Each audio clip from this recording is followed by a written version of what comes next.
Hey, what is up guys? Welcome back to the channel and welcome back to Gran Turismo 7. So if any of you guys were like me and you waited for hours to pre-order your PlayStation 5 Pro in hope that you'd be able to see Sony's flagship racer looking the best it ever could, well guess what? You're going to be disappointed, at least for a bit anyway. In what seems like one of the most bizarre things I've seen in Gran Turismo 7, it does seem that after all of the talk and hyping up GT7 on the PS5 Pro, that it won't be getting day one launch support for that console. Yep, in what seems like a massive twist, GT7 did not make it on Sony's official list of 50 plus launch titles that would get in PS5 Pro Enhanced versions day one. So before we get into the rest of the video, I do want to head over to the official blog post and take you through the 50 plus PS5 Pro Enhanced games at launch on day one, as it does have some important context for something that I'm going to talk about just after. PS5 Pro 50 plus enhanced games available at launch on November the 7th. So if we scroll down, we can see a bit of a blog post outlining all of the different games and an overview of what to expect.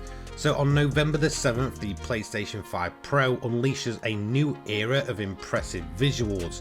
The console enables graphical enhancements like advanced ray tracing, PlayStation Spectral Super Resolution, silky smooth frame rates of 60Hz or 120Hz for an upgraded GPU depending on your TV.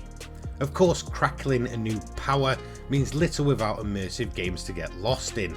This list is a sample of more than 50 games boasting PS5 Pro enhancements at launch, with many more to follow. So if we go through the games list, as you can see, Alan Wake 2, Albatross, Apex Legends, Assassin's Creed Mirage, Baldur's Gate 3, Black Ops 6, EA Sports College Football 25, Dead Island 2, Demon's Souls, Diablo 4, Dragon Age, Dragon's Dogma 2, Dying Light 2 Reloaded, EA Sports FC 25, Enlisted, F1 24, Final Fantasy, Fortnite, God of War Ragnarok, Hogwarts Legacy, Horizon Forbidden West, Horizon Zero Dawn Remastered, Kayak VR Mirage, Liza P, Lords of the Fallen 2023, Madden NFL 25, Marvel Spider-Man Remastered, Marvel Spider-Man Miles Morales, and Marvel Spider-Man 2. Naraka, Blade Point, NBA 2K25, No Man's Sky, Palworld, Paladin's Passage, Planet Coaster 2, Professional Spirits Baseball 24-25, Ratchet & Clank Rift Apart, Resident Evil 4, Resident Evil Village, Rise of the Ronin, Rogue Flight, Star Wars Jedi Survivor, Star Wars Outlaws, Stellar Blade, TDU Solar Crown, The Callisto Protocol, The Crew Motorfest, The Finals, The First Descendant, The Last of Us Part 1, The Last of Us Part 2 Remastered, Until Dawn, War Thunder, Warframe, and World of Warships Legends.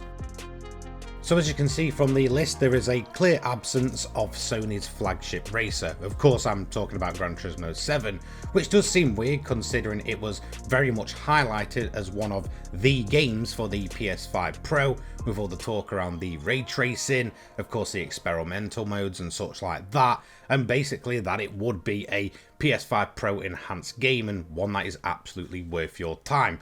However, as you can see, it is absolutely missing from the day one list for the PS5 Pro's launch, which is a little bit bizarre considering there is a few other games on there that I'm going to touch on in a minute. Now it does confirm a couple of things though, that Gran Turismo 7 absolutely will not be getting an update this week. So does this necessarily mean that GT7 won't be getting an update for November? Not necessarily. Of course it could happen on the typical last Thursday of the month, and then we could also see the PS5 Pro Enhanced version come alongside maybe more content.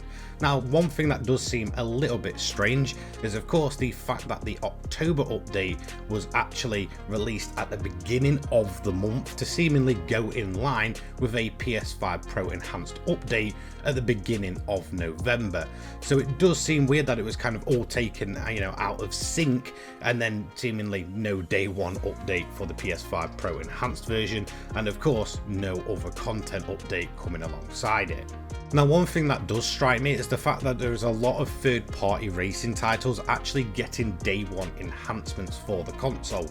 So of course the likes of F124 is on that list, TDU Solar Crown, and of course the Crew Motorfest, all getting day one support, but Gran Turismo 7 isn't, although it was a key talking point for Sony when it came to sort of, you know, showing off the sort of racing genre on the PS5 Pro.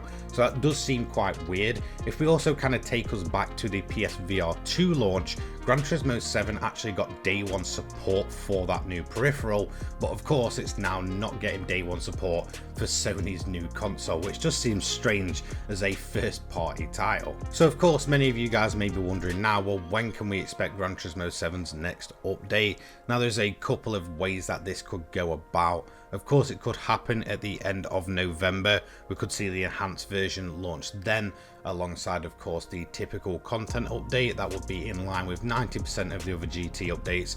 But of course another way this could happen, there's been a lot of talk around the My First GT experience. Of course, you know, Polyphony and Sony came together for the 30th anniversary of the Sony PlayStation, and they seem to be doing a little offshoot, possibly some type of demo or different version of Gran Turismo 7 with as much nostalgia pumped into it as possible, of course to celebrate the 30th anniversary of the PlayStation brand. However, there's no confirmed release date on this yet. We just know that it's going to be towards the end of this year, probably December sometime, that we will actually see that come around. So there is a possibility that it could go alongside that, maybe, who really knows.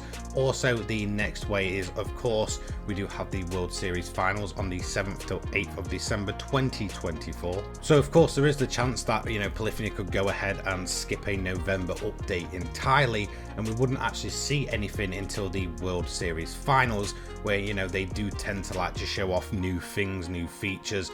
And of course we have seen at the beginning of this year, or the first half of this year, one of the updates actually launched during one of the live streams in terms of showing off what's to come. So there is the possibility they could just redo that again with, of course, maybe a bigger update in December alongside the My First GT experience, and of course, you know, any content and the PS5 Pro Enhanced version. So in terms of November, of course it is looking less likely now that there might be an update. Of course, who knows, they might just be the typical update, but again, nothing is absolutely confirmed. All we do have confirmation of is that the PS5 Pro Enhanced version just isn't coming day one. So anyway, let me know what you think. Do you think we'll get an update in November? Do you think they'll wait till December and release a bigger update? Of course, all of this is a possibility and it's purely speculation. All we know that there is definitely a confirmed PS5 Pro Enhanced version. However, it's just not coming day one. Again, a little bit of a blow considering there is a lot of third-party racing titles on that list. Anyway, I'll see you in the next one. Take care, guys. Peace.